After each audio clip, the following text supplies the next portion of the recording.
ছোট পর্দার জনপ্রিয় অভিনেত্রী শবনম ফারিয়া নাটক ও বিজ্ঞাপনের মাধ্যমে দর্শকদের কাছে বেশ পরিচিতি পান এই অভিনেত্রী।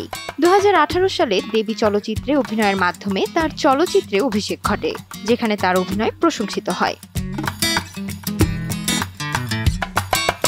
তবে এখন কাজের পরিমাণ অনেকটাই কমিয়ে দিয়েছেন তিনি। বর্তমানে সামাজিক পাতায় বেশ সক্রিয় এই অভিনেত্রী। এই প্ল্যাটফর্মে সমসাময়িক বিভিন্ন ইস্যুতেও কথা বলতে দেখা যায় তাকে। এমনকি ব্যক্তিগত প্রয়োজনও জানান দিয়ে ভক্ত শুভাকাঙ্ক্ষীদের এগিয়ে আসার আহ্বান জানান।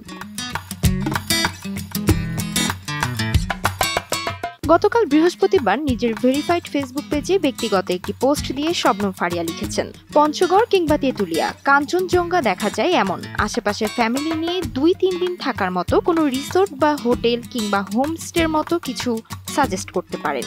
তার এই পোস্টটি ভক্ত শুভাকাঙ্ক্ষী থেকে শুরু করে পঞ্চগড়বাসী এবং ইন্ডাস্ট্রির সহকর্মীদেরও নজর কাড়ে। তারা মন্তব্যের ঘরে প্রয়োজনীয় তথ্য দিতে থাকেন।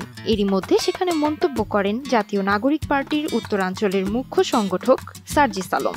এ নেতা শবনম ফারিয়ার পোস্টে মন্তব্যের ঘরে লিখেছেন, তেঁতুলিয়ায় থাকবেন, ডাক বাংলো আছে, কম্পারেটিভলি বেটার, তাছাড়া কয়েকটা এনজিওর রিসোর্ট আছে, পঞ্চগড়ে স্বাগতম। আর তার মন্তব্যের জবাবে অভিনেত্রী কৃতজ্ঞতা জানাতে একদমই ভুলেননি। পাল্টা জবাবে লিখেছেন, ধন্যবাদ সার্জিস।